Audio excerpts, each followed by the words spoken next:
মানে আমার জন্য আজকে আপনার অনেক দেরি হয়ে গেল, তাই না? আমি খুব সাধারণ মানুষ, একটা অর্ডার সাপ্লাই কাজ করি, আমাকে নিয়ে ভাববেন না। না না, কাজ যে কোনো হোক না কেন, কাজ তো ছোটো বড় হয় না, তাই না? জানি, তবে সময় আমাকে চোখ রাঙায় না, উল্টো আমি সময়কে শাসন করি। রাত করে ঘুমোই, সারাদিন ঘুরে বেড়াই, যখন টাইম পাই আড্ডা মারি, আর সময় পেলে ঘুরে বেড়াই। ঘুরি? নীল আকাশের বুক ছুঁয়ে উড়ে যেতে ভালো লাগে, মুক্তির স্বাদ পাই। আর অন্যের ঘুড়ি কাটতে? এই একটা জায়গাতে আমাকে কেউ হারাতে পারে না, জীবনের সমস্ত না পাওয়া মুছে যায় যখন আমার ঘুড়ি আকাশে সবাইকে ভোগ আটটা করে ঘুরে আসে।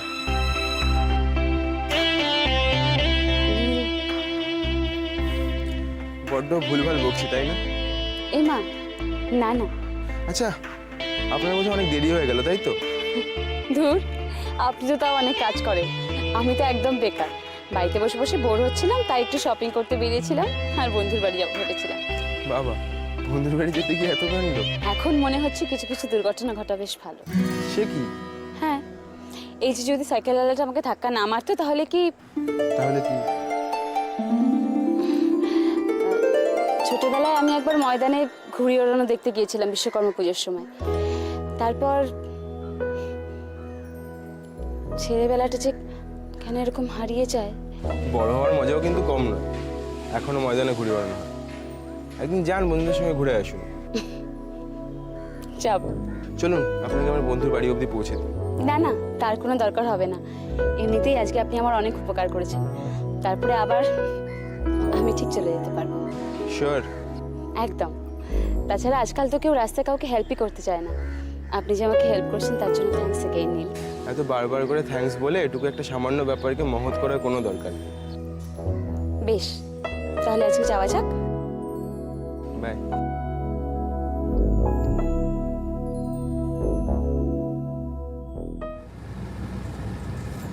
কি হলো বৌদি, খুব আপসেট লাগছে?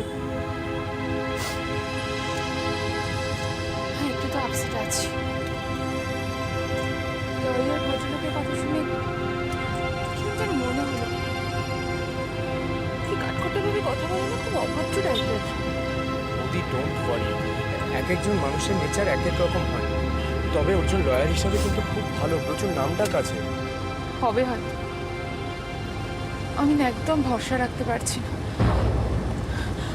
আমার দাদা ছাড়া পাবে তো ময়ূক? বৌদি প্লিজ নেগেটিভ চিন্তা করো না, যে যতই ষড়যন্ত্র করুক না, দেশে কি আইন নেই? দেখবে সত্যের জয় হবে। কথা যেন সত্যি। দাদার জন্য না আমার মাথাটা পুরো খারাপ হয়ে আছে। কাকু কাকিমা কারোর মুখের দিকে তাকাতে পারছে না, আর সবাই একটাই বিশ্বাস নিয়ে বসে আছে যে ও যে করেই হোক দাদাকে ঠিক ছাড়িয়ে আনবে। কি হবে ময়ূক, আমি কি করবো? বৌদি প্লিজ হ্যাভ পেশেন্স। আচ্ছা, কারা আমাদের শত্রু হতে পারে বলে তো? কারা নার্সিং হোমে এই ক্ষতিটা করতে চাইলো? কারা? বৌদি লয়ারের উপর ভরসা রাখো, এসবও ঠিক খুঁজে বার করবে। আমি জানি না, আমি না আর ভরসা রাখতে পারছি না। আমার দাদা যদি ছাড়া না পায়, আমি একবার আজকে সৈকতের সঙ্গে কথা বলি। বৌদি এই সময় আমরাও কম বিপদের মধ্যে নেই, যে কোনো সময় এই ষড়যন্ত্রের মধ্যে আমরা যে কেউ জড়িয়ে পড়তে পারি। আই থিঙ্ক সন্দীপদার মাধ্যমে আমাদের একটা থ্রেড দেওয়া হয়েছে। কি বলছো তুমি? বৌদি আর একটু ধৈর্য ধরো, আমি বলছি সব ঠিক হয়ে যাবে।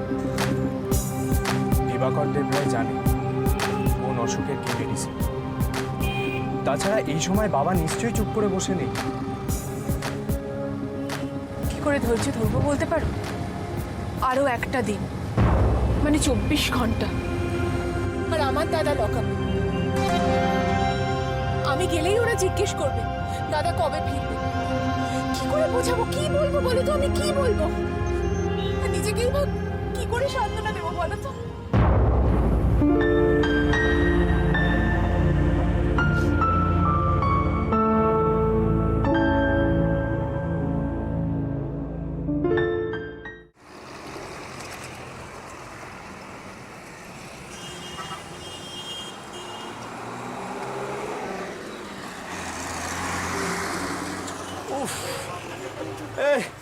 100 শুকনো লঙ্কা দিও তো। বাজারের যে অবস্থা না, আগুন আগুন আগুন আগুন, পারা যাচ্ছে না, পারা যাচ্ছে না, পাগল হয়ে যেতে হবে। বাজার না করে এই অবস্থা, সকাল থেকে 4 পোস্ত দোকান বাজার হয়ে গেছে। আপনি কি পাগল নাকি? 4 বার বাজারে গেলেন, 4 প্রস্ত, এবার তো 12 প্রস্ত যাবেন মশাই।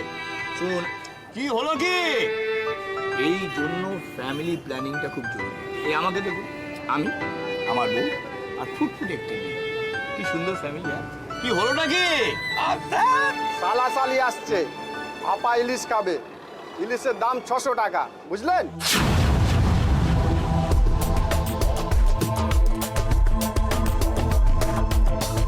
এটা দিন তো।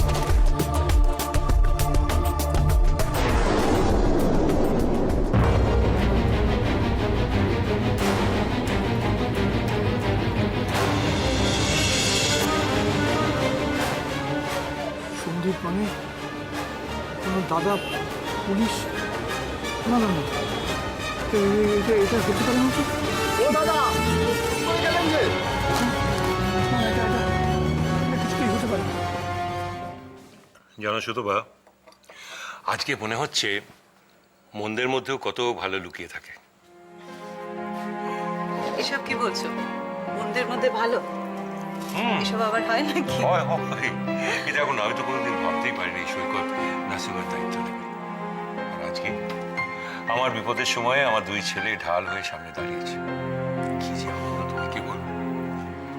সময় সময় সব কিছু মিলিয়ে দেয়। দেখো না, ময়ূকও ঠিক সময় মতন ফিরে এসেছে। ঠিক বলেছ, সমস্যা তো জীবনে থাকবেই, কিন্তু আজকে আমার বলতে দ্বিধা নেই। I feel like a proud father. বাহ, সৈকতের ময়ূক একা তোমার ছেলে? ভালো হলেই তোমার ছেলে না? আর যদি কিছু অন্যায় করে বা ভুল করে, অমনি সুর পাল্টে ফেলো। সুতপা, তোমার ছেলেদের সামলাও। না না, তোমার ছেলে তোমার ছেলে তোমার ছেলে, ব্যাস হয়েছে। আমাদের ছেলে ময়ূক আর সৈকত কেমন দেখতে দেখতে বড় হয়ে গেল না?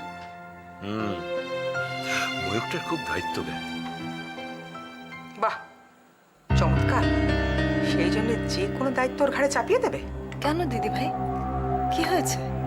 আজ অপর্ণার সাথে ময়ূককে যেতে দিয়ে মোটেই ঠিক কাজ করনি।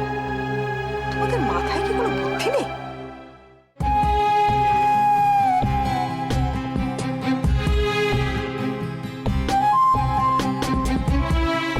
না, ঠিক কর, একদম ঠিক কর। কি ঠিক করিনি? ময়ূককে অপর্ণার সঙ্গে যেতে দিয়ে তোমরা একদম ঠিক কাজ করনি। তাতে কি হয়েছে দিদি? তুইও বুঝতে পারছিস না আমি কেন কথাটা বলছি? না, বুঝতে পারছি না। সুতপা, ময়ূক এখন ছেলে মানুষ। ও কি সংসারের ভালো মন্দ কি বোঝো? লয়ারের সঙ্গে কি কথা বলবে? তাতে কি হয়েছে? অপর্ণা তো সঙ্গে আছে। না না, অপর্ণাকে ভরসা করা মোটেই ঠিক হয়। কেন অপর্ণাকে ভরসা করবো না কেন? দিবাকর, ওর মানসিক অবস্থা এখন ভালো না, ও খুব ইমোশনাল হয়ে আছে। অপর্ণাকে আর ময়ূরকে লয়ারের কাছে পাঠানোটা ঠিক করবে তোমরা? ও ও ঠিক আছে। সুতপা, কিচ্ছু ঠিক নেই। তোদের এই এক দোষ, সমস্ত ব্যাপারটাকে তোর হালকা করে দেখিস। দিদি ভাই, এত চিন্তা করার কিছু নেই। মই তো বড় হচ্ছে, দায়িত্ব তো ওকে নিতেই হবে। আর দায়িত্ব নিতে না শিখলে ছোট থেকে বড় হবে কি করে?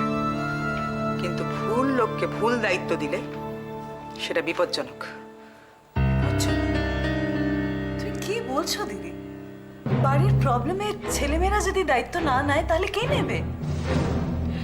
তুই বোধহয় একটু ভুল করছিস সুতপা। এটা কোনো বাড়ির প্রবলেম, এটা অপর্ণার পার্সোনাল প্রবলেম। কিন্তু দিদি ভাই, অপর্ণা তো এবারেরও মেয়ে।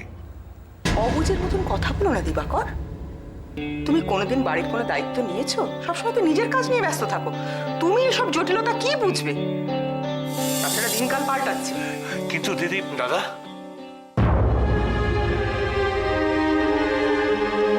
আরে দেখুন।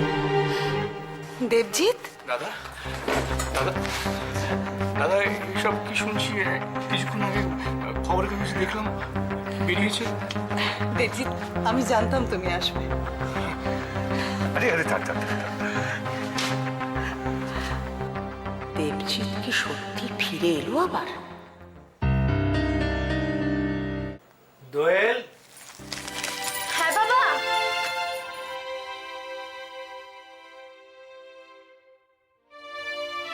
তুমি বেরোবে তো? চলো তোমাকে ব্রেকফাস্ট দিই। দাঁড়া। তোর নাকি শরীর খারাপ? কই আমাকে বলিসনি তো কিছু?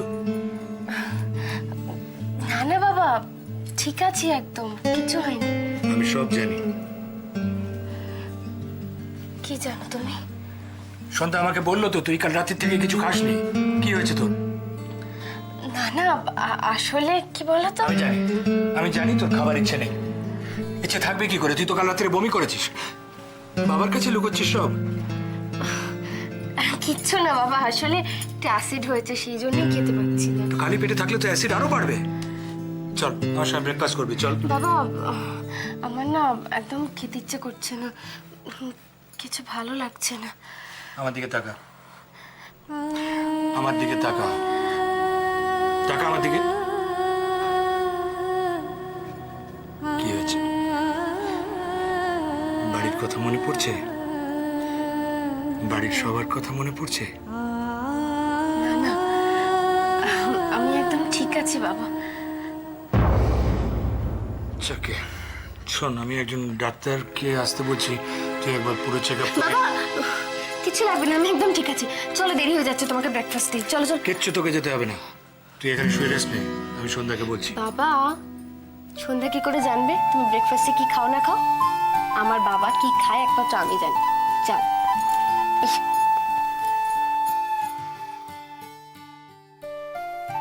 আমি জানতাম দেবজিৎ তোমরা ঠিক ফিরে আসবে, আমাদের উপরে বেশি দিন অভিমান করে থাকতে পারবে না। আমি ঠিক জানতাম। I'm so glad that you have come back. কই আমার শালিকাটি কোথায়, টিউশনে কোথায়? ওরা আসেনি জামাইবাবু, আমি একাই চলে এসেছি। আসেনি কেন? ওই খবরটা দেখার পরে আর থাকতে পারলাম না, আমি ছুটে এই বাড়িতে চলে এসেছি। খবর? কোন খবর? ওই নার্সিংহোমের খবর। হ্যাঁ, আমি আজকে সকালে কাগজে দেখলাম, জানেন, যে নার্সিংহোমে নাকি পুলিশ রেড করেছে। মানে কিভাবে এটা হলো, কেন হলো, আমি বুঝতে পারছি না কিছু। দেবু ওই যে পেশেন্টটা মারা গেছিল না, তার ইনভেস্টিগেশন তো চলছিল। তারপর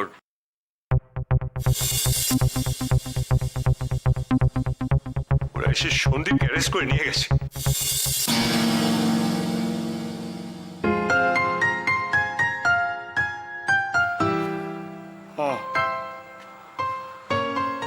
এতদিন হয়ে গেল,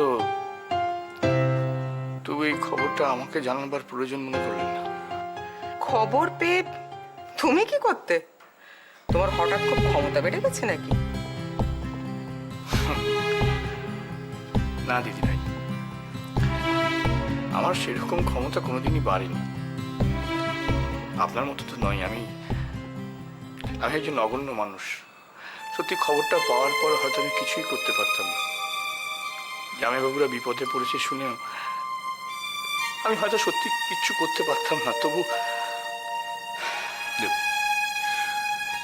দেবু, তবু তুমি যে আমাদের কথা ভেবেছো, তুমি নিজেই এত ঝামেলার মধ্যে জড়িয়ে আছো। আচ্ছা দেব, জয়ী আর পিউ কেমন আছে? কেমন থাকতে পারে এই প্রশ্নটা তুই জিজ্ঞেস করছিস কেন? ভালো আছে, খুব ভালো আছে দিদি। আপনি কেমন আছেন? ভালো, খুব ভালো। আচ্ছা, অপর্ণা কোথায়? অপর্ণাকে তো দেখছি না। ও তো আমার দাদাকে খুব ভালোবাসতো, তাই না? ও আছে একরকম। ও, কিন্তু ওকে দেখছি না কেন? অপর্ণা কোথায়? ওটা ওই ময়ূকের সঙ্গে লয়ারের কাছে গেছে।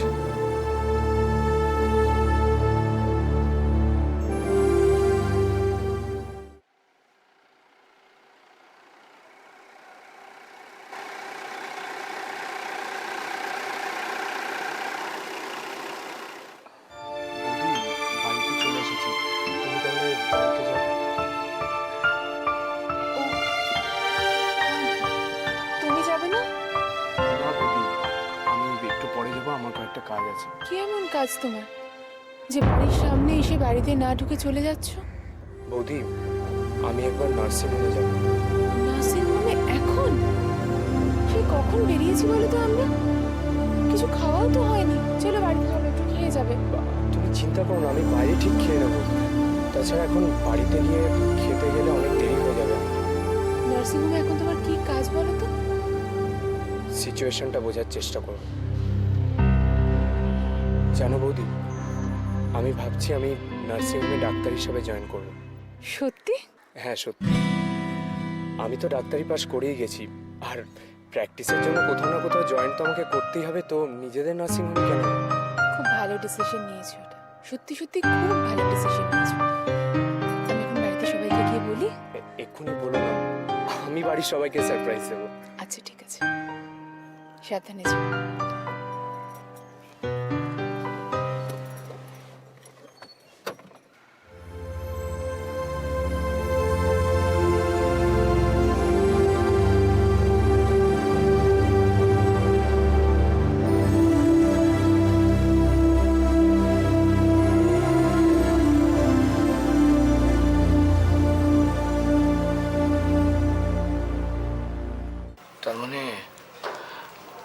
তার মানে অপর্ণা একেবারেই ভালো নেই। সত্যি ওর মনের অবস্থাটা আমি বুঝতে পারছি। বাবা দেবজিৎ, তুমি আজকাল মানুষের মনোবিজ্ঞান নিয়েও গবেষণা করছো নাকি? একটা কথা কি জানেন তো, আপনজনেরা ভালো আছে না খারাপ আছে এটা বুঝতে মনোবিজ্ঞান নিয়ে গবেষণা করার প্রয়োজন হয় না। নিজের একটা সংবেদনশীল মন থাকলেই সেটা বোঝা যায়। মেশো, অপর্ণা, এই তো অপর্ণা, কেমন আছো তুমি? ভালো থাকার খুব খুব চেষ্টা করছি মেশো, কিন্তু আমি সব জানি অপর্ণা, আমি সব জানি। সন্দীপের ব্যাপারে আমি সব শুনেছি। কিন্তু বিশ্বাস করো, আমার দাদার কোনো দোষ নেই। আমার দাদা সত্যি কিছু করেনি, আমি জানি। তুই চিন্তা করো না অপর্ণা, সব ঠিক হয়ে যাবে। আমি তোমাকে বলছি, যারা ভালো মানুষ না তাদের সবসময় ভালো হয়, দেখবে। তাই যেন হয় মেশো। পিউ কেমন আছে মেশো? ভালো আছে, খুবই ভালো আছে, তবে তোমায় খুব মিস করে। আমারও সবসময় ওর কথা সবসময় মনে হয় মেশো, ওর কথা, মানির কথা। সবকিছু কেমন যেন হাতের বাইরে চলে গেল। কি থেকে কি হয়ে গেল মেশো? কি করব, কি করা উচিত কিচ্ছু বুঝতে পারছি না। কি হয়েছে অপর্ণা? তোমাকে এতটা আপসেট দেখাচ্ছে কেন? লয়ার অর্জুন সিনহা কি বললেন মা?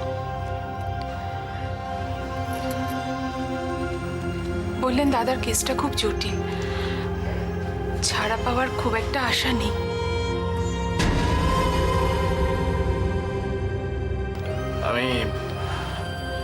আমি তাহলে এখন আসি অপর্ণা। মেশো, অনেকদিন তো হয়ে গেল, পিউকে কতদিন দেখিনি। একদিন নিয়ে এসো না। কবে আনবে বলো? আনবো, এর মধ্যে আমি নিয়ে আসবো একদিন। চলি। দেবজিৎ, অনেকক্ষণ তো এসেছো, একটু কিছু খেয়ে নিয়ে যাও। না, আমার খিদে নিয়ে খাবো না, থ্যাংক ইউ। আর লজ্জা পাওয়ার কি আছে? এটা তো তোমার নিজেরই বাড়ি। হ্যাঁ, এখন এটা শুধু আমার কাছে একটা বাড়ি, তার বেশি কিছু নয়। আপনি তো ভুলে গেছেন আমার এখন একটা সংসার আছে, আলাদা সংসার। সেখানে আমার স্ত্রী আছে, আমার মেয়ে আছে, তারা আমার জন্য অপেক্ষা করছে। চলি, আসলাম।